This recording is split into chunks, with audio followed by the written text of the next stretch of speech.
En esta mañana, querido Padre, Creador del cielo y de la tierra y del universo, aquí estamos tu pueblo.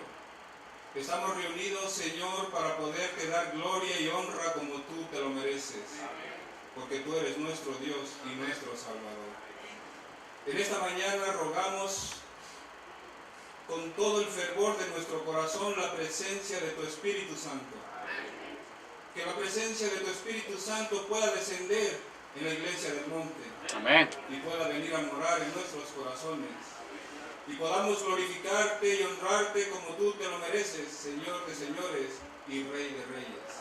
En el nombre de Jesús te lo pedimos todo. Amén.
Feliz sábado a todos. Que esa sea nuestra oración diariamente para que Cristo pueda darnos un nuevo corazón. Para Dios no hay nada imposible porque Él es el creador de todo y puede crear en nuestras vidas un nuevo corazón. Vamos a abrir la palabra de Dios en el libro de Colosenses. Libro de Colosenses, la lectura que se leyó. Capítulo 1, versículo 15 al 17.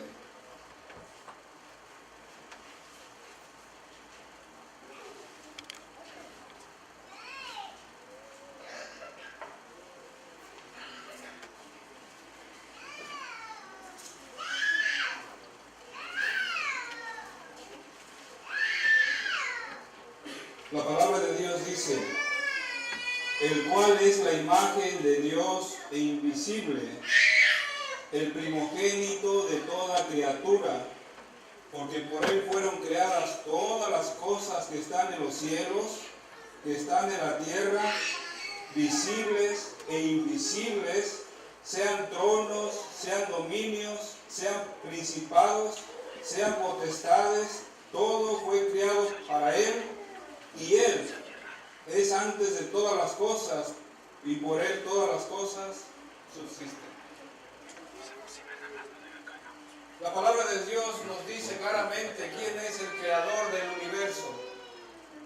Nos pone en claro que Jesús es preexistente y que ha existido desde antes de la fundación de este mundo, antes de que fueran creados los cielos y la tierra, y todo lo que podemos ver y lo que no podemos ver, lo que nuestros oídos no han oído ni nuestra vista ha visto, son lo que Dios tiene preparado para aquellos que aman la venida de Cristo Jesús.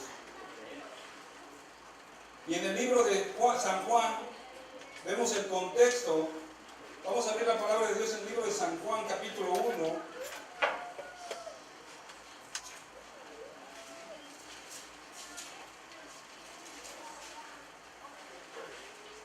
Y nos dice, en el principio era el Verbo, y el Verbo era con Dios, y el Verbo, ¿qué dice que era? Era Dios.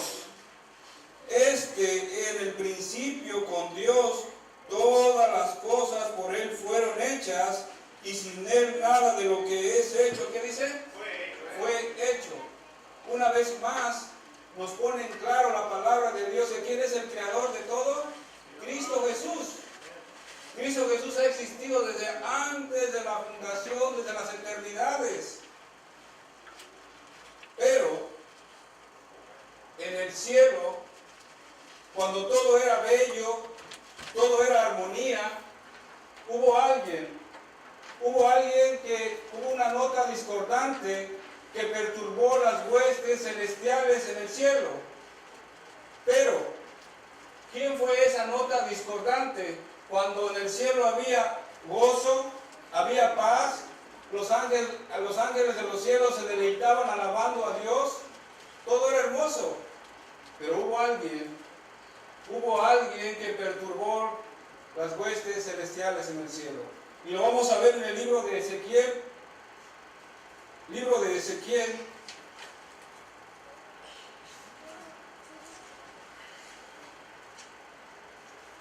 Capítulo 28, versículo 12. Ezequiel capítulo 28, versículo 12. Y dice, hijo de hombre, levanta endecha sobre el rey de Tiro y dile, así ha dicho el Señor Jehová, tú echas el sello a la proporción, lleno de sabiduría y acabado de hermosura. En el Edén y en el huerto de Dios estuviste. Aquí vemos una de las características de este ser espiritual. Dios lo había hecho, ¿qué dice? ¿Lleno de qué? De sabiduría y hermosura. Cuando Dios crea algo, lo hace, ¿cómo lo hace? Perfecto. No, Dios nunca se equivoca cuando hace algo, porque Él es perfecto y todo lo hace a la perfección. Y sigue diciendo, en el huerto de Dios estuviste. Eso quiere decir que Satanás conocía perfectamente que el Edén, el huerto de Dios. Él se paseaba donde Dios se paseaba. Y eso quiere decir que conocía perfectamente el huerto, en el cual conocía muy bien las acechanzas cuando Él tentó a Adán y a Eva. Y sigue diciendo, toda piedra preciosa fue tu vestidura. Y aquí enumera todo tipo de piedras que dice, fue tu vestidura el sardio, el topacio, el diamante, el crisolito, el onique, el berilo, el zafiro, el carbunclo, la esmeralda y el oro. y los primores de tus tamboriles y pífanos estuvieron apercibidos para el día de su creación. Eso quiere decir que él fue lleno de, ¿qué dice? Fue lleno de hermosura, fue lleno de sabiduría, una sabiduría que proviene de la presencia de Dios. También fue creado, ¿para qué fue creado? Para la música. Es el creador de la música, del cual él dirigía los coros celestiales en el cielo. Y sigue diciendo, y aquí vemos el nombre. Recordemos que en el cielo hay diferentes rangos como en el ejército. Y en el cielo también hay ángeles, hay arcángeles, hay serafines, hay querubines, y este era un querubín cubridor. Eso quiere decir que estaba la presencia de Dios mismo. Yo te puse en el santo monte de Dios, y en medio de piedras de fuego has andado. Perfecto eras en todos tus caminos, desde el día que fuiste creado, hasta que se halló en ti maldad. Dios lo había hecho perfectamente, pero Él buscó su propio camino. Y sigue diciendo el 17, enaltecióse tu corazón a causa de tu hermosura, y corrompiste tu sabiduría a causa de tu resplandor. Oh, mi querido hermano, déjame decirte que este ser celestial se enalteció su corazón, permitió que el orgullo penetrara en su corazón y empezó a codiciar el trono de Dios. Empezó a codiciar el trono de Dios y el resplandor que sobresalía de la presencia de Dios. Ese resplandor se lo atribuía a él como él mismo. Y por esas razones su sabiduría se corrompió y se volvió en malicia y se volvió en lo malo. Pero déjenme decirles, con la multitud de tus maldades y con la iniquidad de tu contratación, ensuciaste tu santuario, y yo pues saqué del fuego del medio de ti, en el cual te consumió, y púsete en ceniza sobre la tierra y los ojos de todos los que te miran. Oh, mi querido hermano, ¿sabes? Déjame decirte que este ser celestial, ese querubín cubridor, estaba en la presencia de Dios.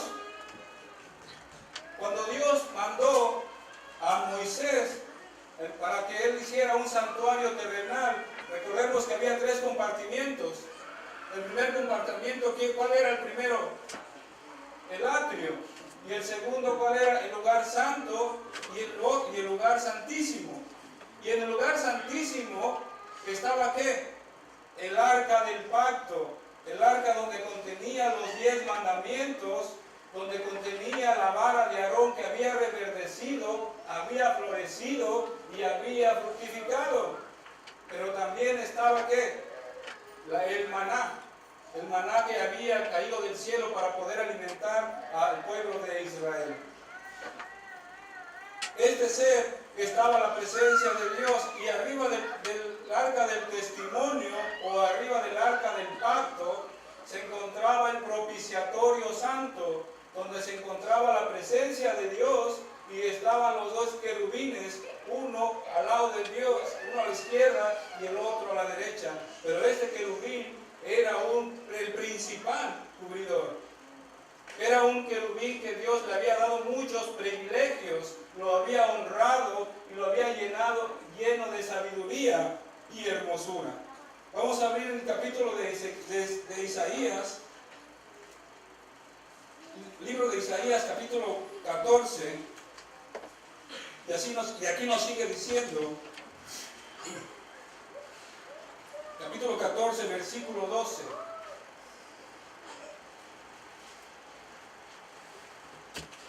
Y miren cómo le llamaban en el cielo también. Era un querubín que lo querían, lo amaban, también era amado en el cielo. ¿Cómo caíste del cielo, oh lucero, hijo de la mañana? Cortado fuiste por tierra, tú que debilitabas a las gentes, tú que decías en tu corazón, subiré al cielo, y en lo alto junto a las estrellas de Dios ensalzaré mi solio, y en el monte del testimonio me sentaré. Eso quiere decir que la presencia de Dios estaba aquí en el arca de qué? Estaba el arca del testimonio en el lugar santo, donde está la presencia de Dios. El santuario terrenal era una sombra del santuario que está en el cielo, el verdadero, el santuario celestial. Y sigue diciendo: subiré al cielo de lo alto, junto a las estrellas de Dios ensalzaré mi solio, y en el monte del testimonio me sentaré. A los lados del alquilón, sobre las alturas de las nubes subiré, y seré semejante, ¿qué dice? Al Altísimo. Mas tú derribado eres en el sepulcro, a los lados de la huesa. Este ser pretendía usurpar el trono de Dios, un trono que no le correspondía, y quería, en otras palabras, destronar el trono de Dios. Y él quería ocupar de Dios, el lugar de Dios. Pero recordemos que un ser creado nunca va a poder ser más que su creador. Pero hubo una gran lucha allá en el cielo. Hubo una batalla donde se enfrentaron los ángeles buenos y los ángeles malos. Y hubo una gran lucha, y nos dice en el Apocalipsis. Vamos a abrir en el libro de Apocalipsis.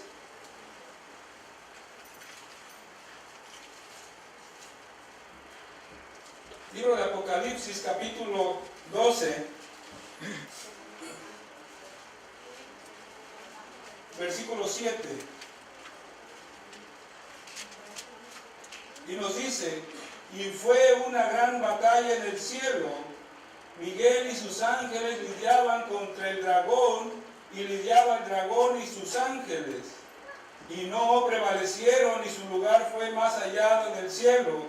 Y fue lanzado fuera aquel gran dragón, la serpiente antigua, que se llama Diablo y Satanás, el cual engaña a todo el mundo, y fue arrojado en tierra, y sus ángeles fueron arrojados juntos con él. Hubo una gran batalla. La palabra de Dios no dice si fue con armas, con espadas, pero lo que sí sé, que lo que dice la palabra de Dios, que dice Dios que es amor. Dios es amor. ¿Por qué? Porque su ley es amor. Su naturaleza de Dios es amor, y lo van a hacer por siempre.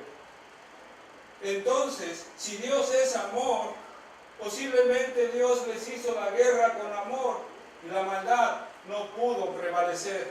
Y por lo cual Dios les dio muchas oportunidades a estos ángeles malos para que se arrepintieran y desistieran. Pero ellos no quisieron saber nada más. Ellos estaban siguiendo a su líder, a Satanás. Y por lo cual ellos fueron arrojados juntamente con los demás ángeles que se habían rebelado con Dios. Pero, ¿cuánto fue la cantidad que se habían venido del cielo? Y aquí nos dice en capítulo 12, versículo 4, y nos dice: y su cola arrastraba la tercera parte de las estrellas del cielo, y las echó en tierra. La tercera parte de ángeles posiblemente fueron cientos, posiblemente fueron miles, o posiblemente fueron millones. No se sabe, posiblemente fueron millones que fueron echados en la tierra, y que están batallando constantemente contra el pueblo de Dios, contra aquellos que guardan los mandamientos de Dios y tienen la fe de Jesús. Este ser, que está lleno de maldad, procura tu destrucción y mi destrucción. Porque Él no quiere que nosotros lleguemos al pleno conocimiento de la verdad, de su palabra. Porque mientras nosotros escudriñemos y conozcamos la palabra de Dios, Él la lleva de perder. Porque Él no quiere que nadie se salve, sino que quiere su destrucción total. Pero la guerra no terminó ahí, cuando fueron echados del cielo. La guerra que siguió nuevamente, él tenía un odio contra Cristo, había una rivalidad contra Cristo, que se vino a hacer guerra también contra ¿quién? Contra la creación de Dios, que fue hecha a la imagen de Dios, hizo pecar a Eva también. Y de tal modo que este mundo, que esta tierra que le pertenecía a Adán, fue arrebatada por Satanás. Y por lo cual a él la afirmaba que le pertenecía, porque el que es vencido es esclavo del que lo venció. Y siguió la guerra, pero ahora se encontraba Adán y Eva culpables delante de la presencia de Dios. Se encontraban como culpables de la transgresión de la ley. No había esperanza para Adán y Eva ahí mismos. Su condición estaba totalmente ir a la ruina. No había esperanza para ellos. Pero hubo alguien que su corazón fue lleno de compasión. Hubo alguien que su corazón fue lleno de misericordia. Y ese fue Cristo Jesús. Cristo Jesús, algo conmovió su corazón dentro, y él dijo, y se presentó ante el Padre, le dijo: Padre, yo estoy dispuesto a venir a salvar la tierra. Yo estoy dispuesto a venir a morir por Adán y Eva. Yo estoy dispuesto a morir por ti y por mí. Déjame decirte que esta tierra es la que la oveja que a Dios se le extravió. Dios dejó las 99 ovejas donde el pecado no había entrado y vino a buscar la que se le había descarriado, o sea, en otras palabras, tú y yo. ¿Acaso no es maravilloso lo que Cristo Jesús vino a hacer por tu vida y mi vida? ¿Acaso no es maravilloso lo que Cristo Jesús está haciendo por su pueblo? Claro que sí. Y él se presentó ante el Padre y le presentó el cuadro al Padre. Y cuando hubo aquel consejo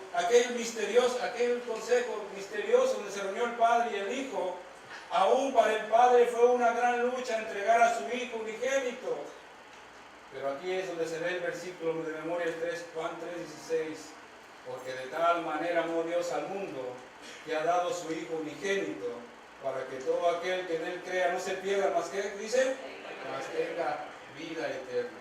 Y ese amor conmovió a Cristo Jesús y estuvo dispuesto a dejar su trono, a dejar su gloria, a dejar la adoración de ángeles para venir a ser humillado, para venir a ser ultrajado y para venir a morir en la cruz del Calvario.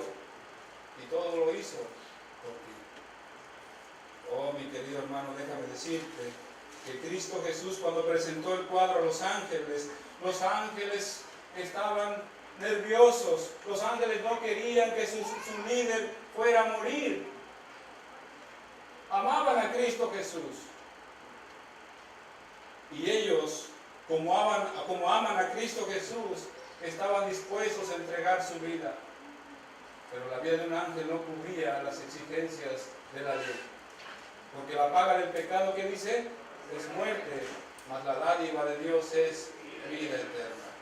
Y solamente el que podía rescatar a esta pareja inocente que había caído en las garras de Satanás, solamente aquel que lo había criado podía redimirlos del poder de esa maldad, del poder de la maldición de la ley que exigía la vida del pecador. Oh, mi querido hermano, déjame decirte, la obra que Cristo Jesús está haciendo, no la está haciendo en vano por ti y por mí. Él dijo, Él fue preparar mansiones porque Él quiere que tú también y yo estemos con Él en la gloria del cielo. Y cuando Jesús vino a la tierra, Satanás se regocijó. Satanás se regocijó por haber hecho descender al Hijo de Dios, descender a la tierra. Y ahora pensaba que lo tenía en su poder. Pensaba que ahora estaba bajo su poder. Y así ahora iba a ser menos para poder salvar al hombre. Y le atacó con las más terribles tentaciones. ¿Recuerdan cuando Satanás le presentó y le dijo que le ofrecía todos los reinos de la tierra? Y se postrado le adoraba. ¿Por qué se los ofreció? Porque él se creía el dueño de la tierra. porque la tierra estaba bajo el poder de su mando. Pero cuando Cristo vino, cuando Cristo murió en la cruz del Calvario, quedó asegurada la derrota de Satanás. Cuando Cristo Jesús dijo, consumado es, entonces resonó en el cielo, todas las huestes celestiales se alegraron, porque Cristo era el vencedor y lo será por siempre, por los siglos de los siglos. Pero aún la lucha sigue. Aún la lucha sigue y seguimos luchando en este mundo contra este enemigo implacable. ¿Qué nos dice en el libro de San Pedro, el apóstol Pedro?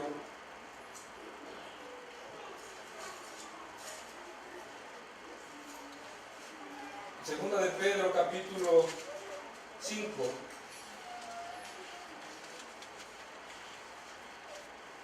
Segunda de Pedro, capítulo 5, versículo 8. Primera de Pedro, perdón, capítulo 5, versículo 8. Dice, sed templados y velad, porque vuestro adversario, el diablo, cual león rugiente, anda buscando alrededor. ¿Buscando quién dice? A quién devorar. Oh, terrible es este enemigo, mi querido hermano. Es terrible, no tiene compasión y nunca te va a dejar salir. Cuando Él te tiene atado, va a ser lo más imposible de que te deje salir, te dé la libertad. Él nunca te va a dar la libertad como Jesús te la da. Jesús vino a destruir las obras de Satanás. Él vino para darnos vida y vida en abundancia. Pero este enemigo sigue.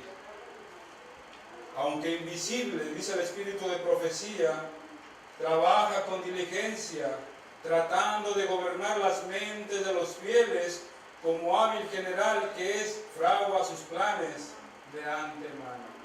O sea que en otras palabras, cuando Él te va a atacar, Él ya tiene planeado cómo te va a atacar a ti. Él ya sabe, Él te va a llegar por lo que más te gusta, por lo que más te agrada. Y de esa manera, Él te va a hacer caer.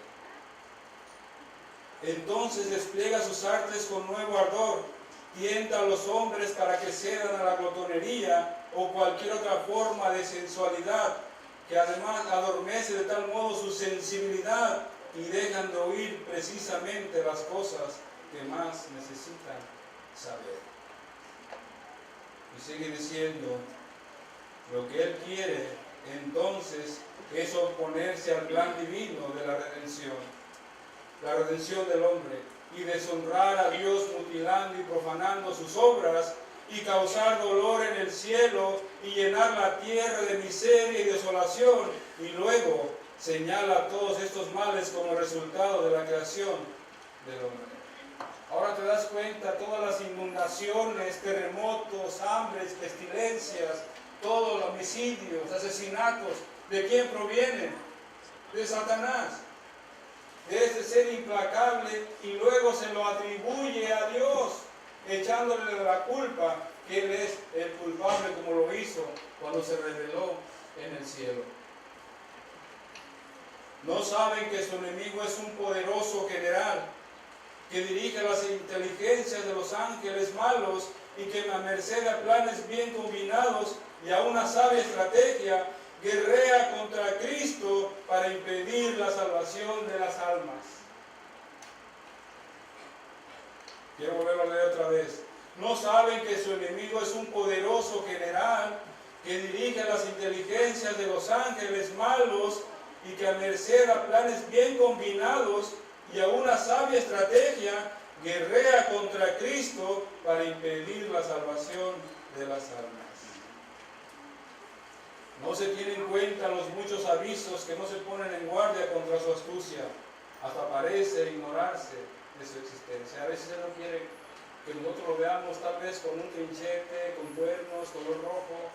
A Él le agrada que se le catalogue de esa forma, pero bien sabemos que es un enemigo hábil, que nos lleva miles de años de experiencia y que nos conoce perfectamente a ti y a mí y conoce muy bien nuestras debilidades. Mientras los hombres desconocen los artificios del tan vigilante enemigo, éste les sigue cada momento sus pisadas.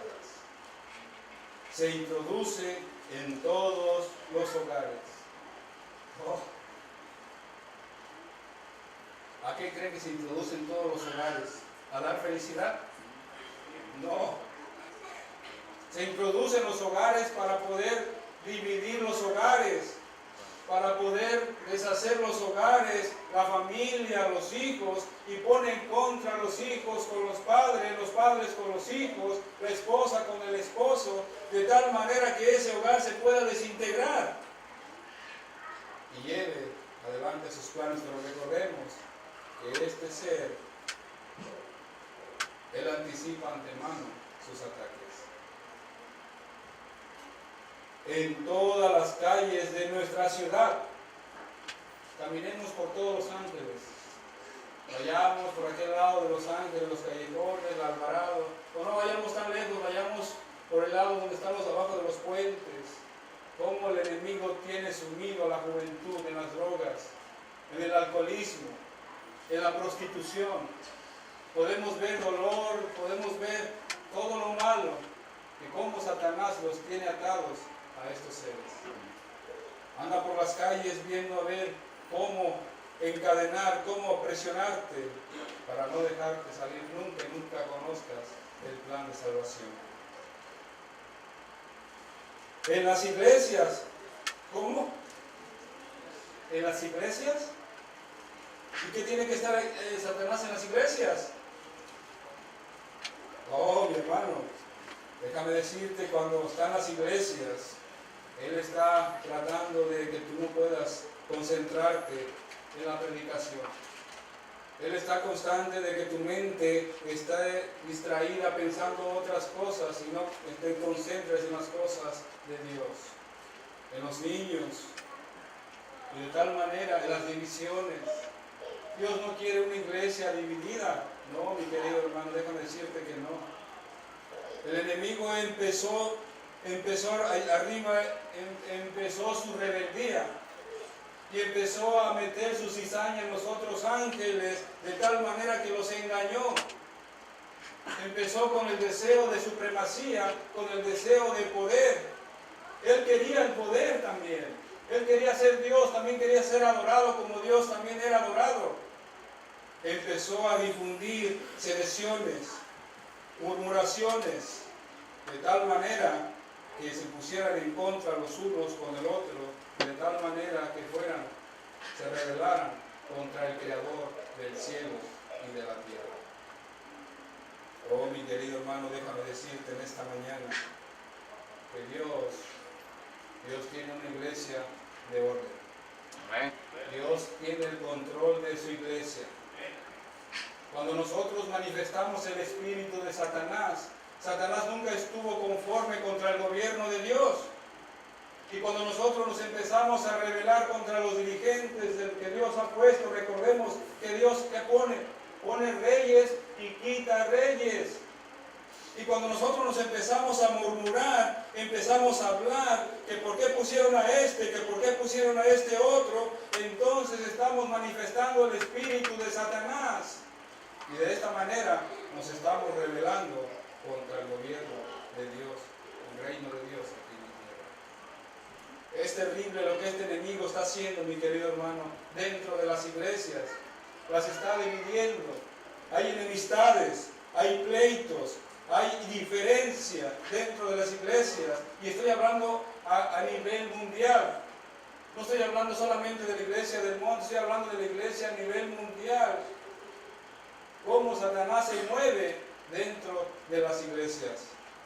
Y sigue diciendo, en los consejos de la nación. Muy pronto, mi querido hermano, déjame decirte, hoy es un privilegio venir a adorar a Dios en el santuario abiertamente, libremente. Venimos a adorar a Dios los sábados como Él se lo merece, pero muy pronto vamos a ser restringidos. Muy pronto esas leyes se van a promulgar con más rigor, de tal manera que no nos vamos a poder reunir y nunca nos vamos a poder ver. Ahorita gocémonos que estamos juntos como hermanos, mi querido hermano. Hoy gocémonos, alabemos a Dios, glorifiquemos a Dios, que estamos juntos, porque al rato ya no lo vamos a poder hacer, aunque queramos. ¿Quién sabe dónde voy a estar yo? ¿Quién sabe dónde vas a estar tú? Hagamos conciencia, arruinando por todas partes, seduciendo a las almas, los cuerpos de los hombres, mujeres, niños, destruyendo la unión familiar, sembrando odio y rivalidades y sediciones. La gran controversia entre Cristo y Satanás, sostenida desde hace cerca de 6.000 años, está por terminar. Satanás redobla sus esfuerzos para hacer fracasar la obra de Cristo en beneficio, en favor del hombre y para sujetar a las almas en sus lazos. Su objeto es tener sumido al pueblo en las tinieblas y en la impenitencia para que termine la obra mediadora del Salvador y no haya más sacrificio por el pecado. Dios quiere unir a su pueblo. Dios quiere que su pueblo esté preparado, pero el enemigo vino a destruir, a desunir, y de tal manera para que nosotros no estemos apercibidos hasta cuando se termine el tiempo de gracia. Oh, mi querido hermano, el tiempo de gracia se está terminando. Ve a tu alrededor del mundo cómo la situación de este mundo va de mal en peor. Y cada día esto no va a mejorar, sino va a ir de cada día de mal en peor y en picada. Déjame decirte, mi hermano, en esta mañana Dios quiere salvar a su pueblo. Dios te quiere salvar a ti.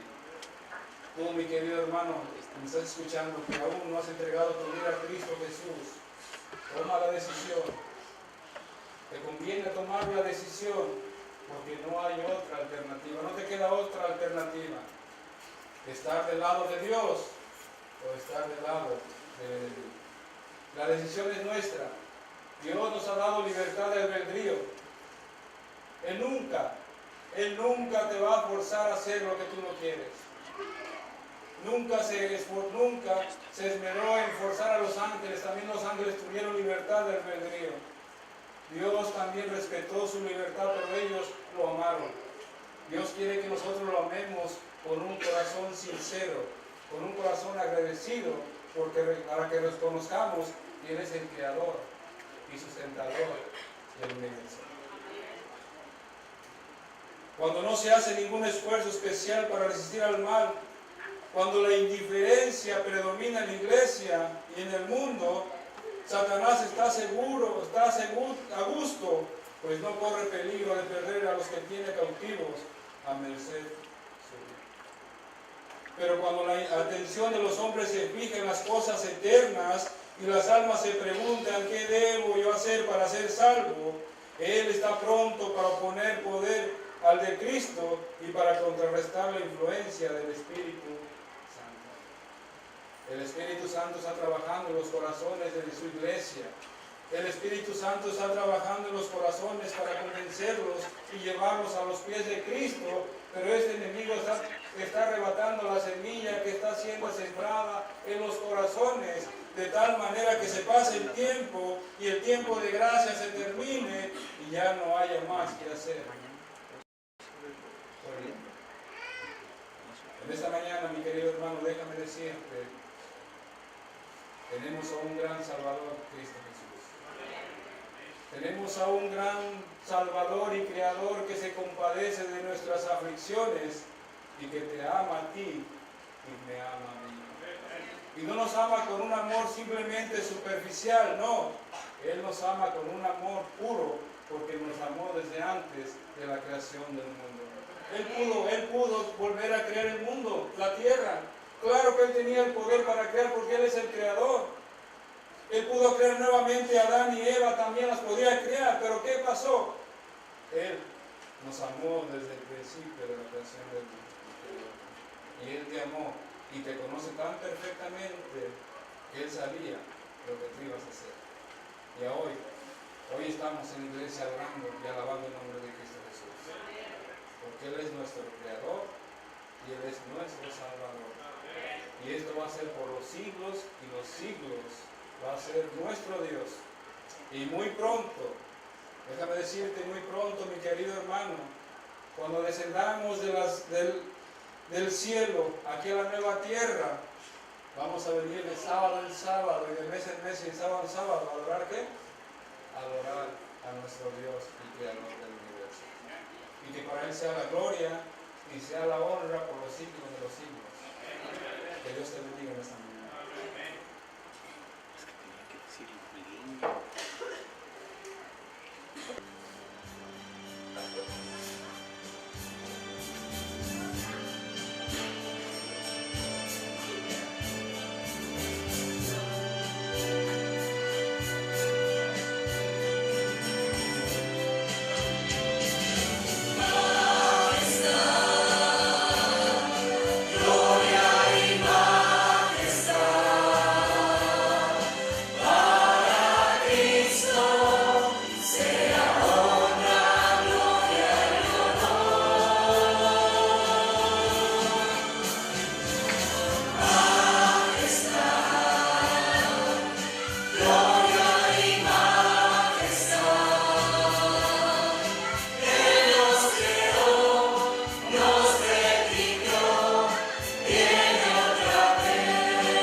Bendito Padre, te damos las gracias, Señor, por Cristo Jesús.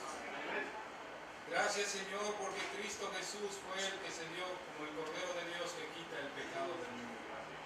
Te damos las gracias por tu Hijo amado, que estuvo dispuesto a venir a salvarnos, aunque no lo merecíamos.